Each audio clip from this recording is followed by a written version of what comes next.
Hello बच्चों, आज हम शुरू करेंगे अपनी क्लास 10th का फर्स्ट चैप्टर जिसका नाम है रियल नंबर। इसमें हम एक इम्पॉर्टेंट कॉन्सेप्ट जो है कि फंडामेंटल थ्योरम ऑफ अरिथमेटिक, इसके बारे में पढ़ेंगे। ये थ्योरम पढ़ने से पहले हमें ये पता होना चाहिए कि प्राइम नंबर्स क्या होते हैं। आपको पता है कि प्राइम नंबर्स क्या होते हैं?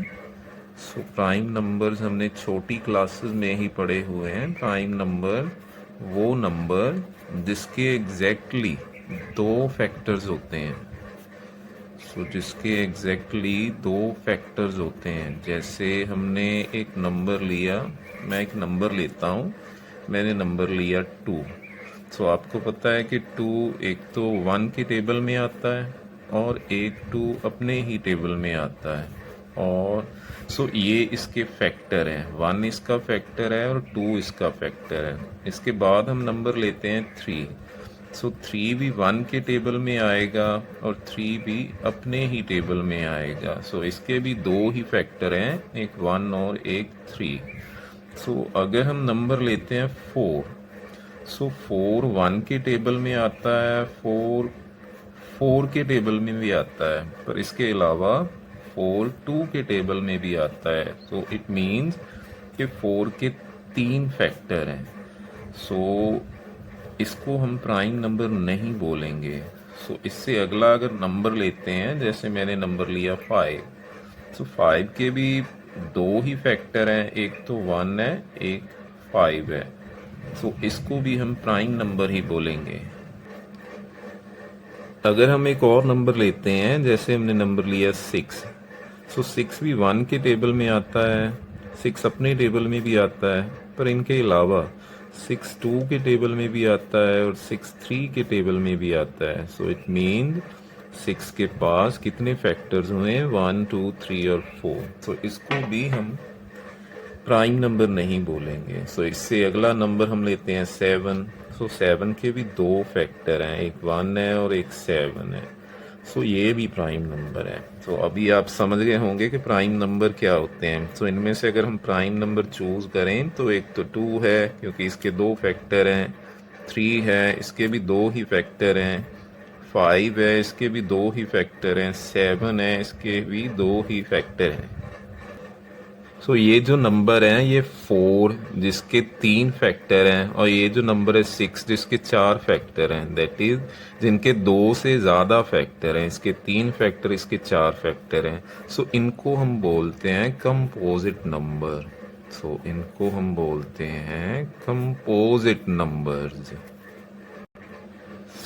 अभी हम मूव करते हैं अपनी फंडामेंटल थ्योरम पर।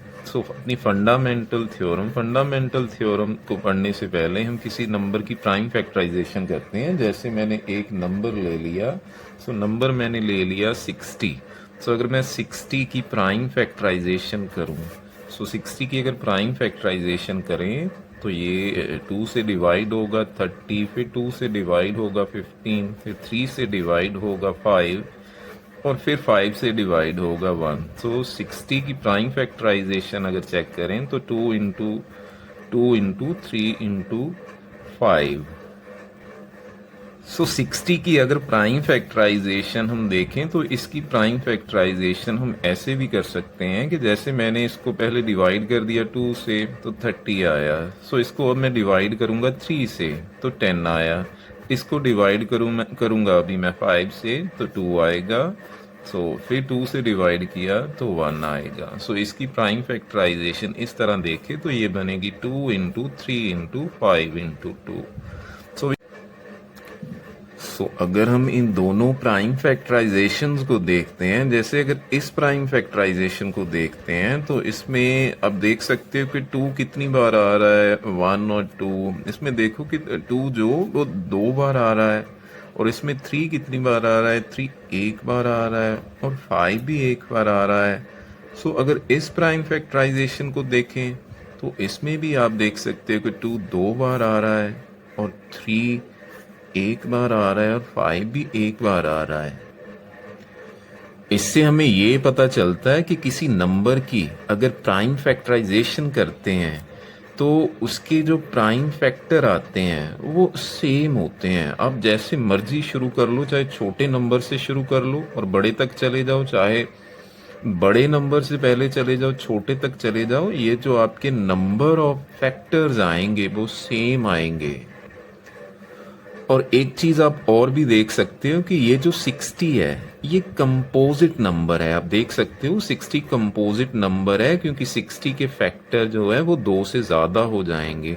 बट इसके जो ये आप चेक कर सकते हो कि 60 के जब आपने प्राइम फैक्टराइजेशन की है तो इसके जो प्राइम फैक्टर, इसके फैक्टर निकल कर आए हैं वो 2 आया है और वो 3 आया है और वो 5 आया है। इससे ये पता चलता है कि ये जो 60 चाहे कंपोजिट नंबर है पर इसके ये जो फैक्टर हैं ये सारे ही प्राइम हैं।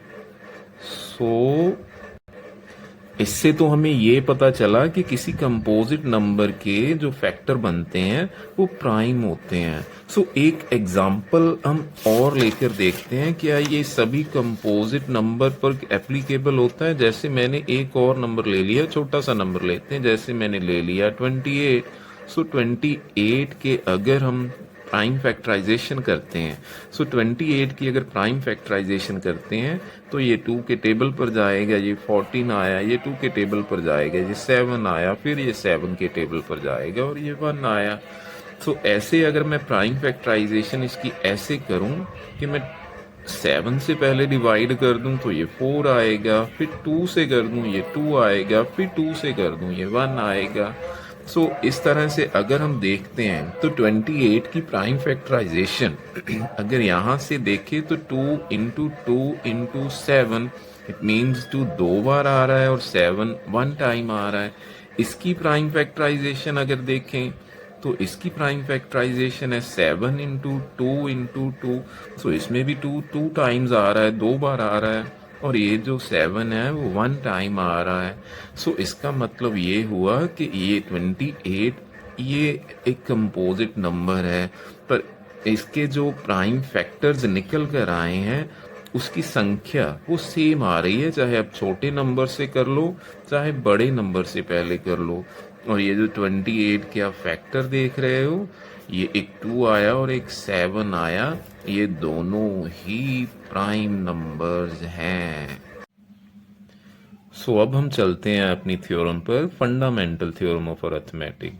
सो it says every composite number can be factorised as a product of primes and this factorisation is unique.